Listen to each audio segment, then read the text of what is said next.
Oliver Queen is nearing the end of a long road he didn't even know he was on. Will he have any friends left by the time it's all over? Well, let's hop into the pages of Green Arrow issue number 49 and 50, a finale to this series, and find out. Alrighty then, so picking up from where the last issue left off, Count Vertigo had broken out of jail after mastering new levels of his power that he never thought possible. Seattle is being twisted from the inside out, and the only way Vertigo says he'll stop the torture is that if Green Arrow brings to him the man who defeated him in the first place, that of course being Roy Harper. Which obviously is a super touchy subject for Green Arrow right now because his ward, his sidekick, his friend, his adopted son Roy, well, he died. Crazier still, when Vertigo says he wants Roy Harper, he actually means he wants Roy Harper. Not Speedy, not Arsenal, not Red Arrow. Count Vertigo only knew him as Roy back when he was doing drugs. It is, however, remembering Roy that actually gives Ollie and Dinah the edge in this fight. You see, as Green Arrow surmises, Vertigo's powers didn't get any different, they just got better. As Roy would often say in this situation, you have to free your mind. Vertigo isn't real, it's just a feeling, which means the city isn't actually being torn apart, it's the same as it ever was. So basically, all Green Arrow has to do is trust in himself and his knowledge of the city, keep Vertigo busy long enough for all of the power that he's been sending to his implant to burn out. Yes, like overclocking a computer. Next time, Vertigo will be sure to invest in some better fans. It's only when Vertigo is already defeated does Ollie decide to share with him the fact that Roy is dead, and you know what? Vertigo is actually kinda sad about this. He won't get his revenge, for one. And secondly, and probably strangely of all, Vertigo in his own weird way actually respected Roy as an opponent and hoped that he died well. Obviously, we know this isn't true if you've been reading Heroes in Crisis. And even just kind of being reminded of how his sidekick died causes Green Arrow to go a little nuts and consider maybe just putting an arrow inside Vertigo before the authorities can arrive. Luckily, Black Canary's there to talk him down. Green Arrow is obviously still miserable about all of this, but you know what? The worst is still yet to come. You see, later that night, a robot working for a shadowy, unnamed government organization comes to Black Canary. For you see, before Dinah was a singer, a bird of prey, a superhero, she was also a spy doing some freelance wet work for the government. She arguably really wasn't, but for the rest of this to make sense, we're gonna have to go with that. You see, this shady government group, potentially Amanda Waller, but again, it's never actually explained, is really mad at Green Arrow for that international incident he almost caused a couple issues back. But more than anything, though, the people pressuring Black Canary right now, what they really want is that mysterious box that Martian Manhunter had given Green Arrow at the end of No Justice. How the hell did they know Green Arrow had the box? Again, we're never exactly told. Now, before everything is said and done, Green Arrow attempts to bring in Vigilante Jace Riot. You'll recall them from the previous issue. They were the non-binary crime fighter who had previously helped Black Canary and Green Arrow escape from the clutches of Count Vertigo. Ollie sees the potential in Jace as a crime fighter, but at the same time worries that their methods are a little too extreme. Though personally, I like to think he feels like an out-of-touch old man next to someone that much younger and that much more progressive than even he was at that age. Now, by the time Green Arrow gets home, it's when the shit really starts to hit the fan. Dinah says that she knows everything about the box, and worse still, the government is now gunning for him. She's also kinda hurt that Ollie never told her about the box, even though they've been living together, and that there should be no secrets between them.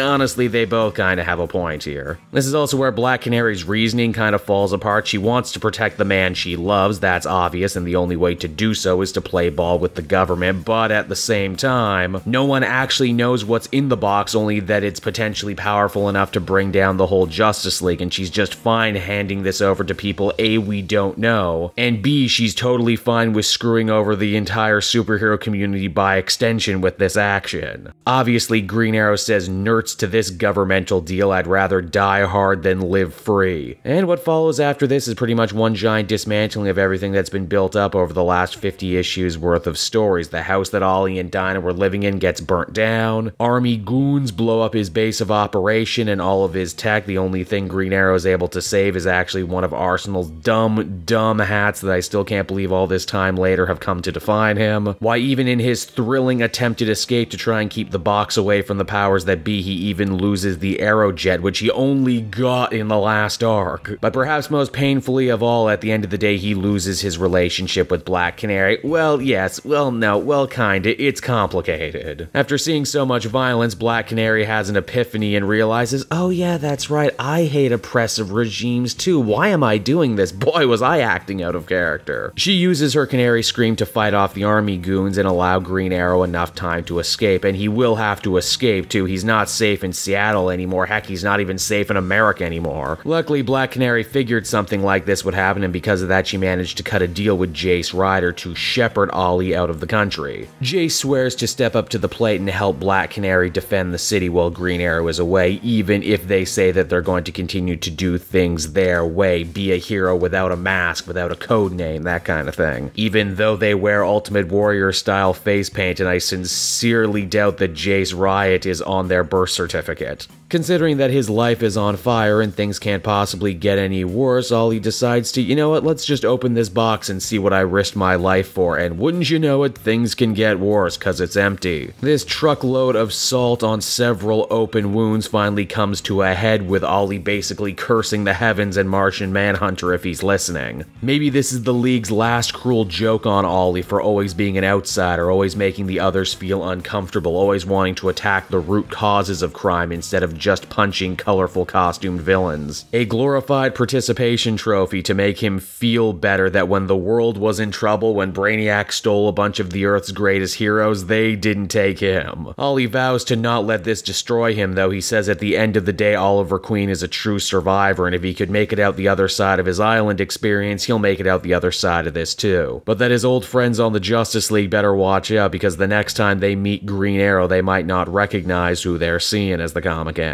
So that was the big Green Arrow finale, everybody, and honestly, it was a lot to take in. It wasn't all bad. Once again, I'm impressed at the amount of continuity these fill-in writers actually managed to dig up. But on the other hand, it's just so dour and hopeless and so perfectly in line with what I think we can affectionately call the Heroes in Crisis era that we're in DC Comics. Everything is sad and hopeless, all the relationships break down, no one is friends, everyone is angry at each other, and to get there we have to write people as being pretty out of character. That's not to say this final issue doesn't bring up some interesting ideas that could be pursued in the future. I'm not against a Green Arrow who works outside the superhero community to try and watchdog the superhero community. I feel like the whole box storyline was supposed to be a much bigger thing, and they rushed it to such an unsatisfying conclusion only to throw a question mark there at the end that may never get brought up anywhere else. Ultimately, it all just ends with more of a whimper than a bang, and that's really unfortunate. I give it a 6.5 out of 10. It could have been worse, but I wished it was better. Hey there everyone, it's Cape Joel again, and I want to thank you so much for watching to the end of the video. I hope you enjoyed it, and if you did,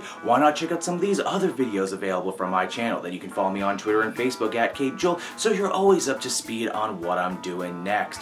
And hey, if you're feeling in a supportive mood, why not check out my Patreon page. Patrons get exclusive access to videos and content before anyone else, and you can do so for as little as $1 a month. And, oh, yeah, the jacket, was a gift actually. Someone bought it for me off my Amazon wish list, which I also have, and you can also find linked down in the description. Didn't think anyone would actually buy me a Slytherin jacket. Put it mostly on there for a laugh. But hey, it's the 20th anniversary of Harry Potter, so I figured might as well wear it, show it off, and, you know, thank the person who bought it for me. So, until we meet again, everyone, bye-bye.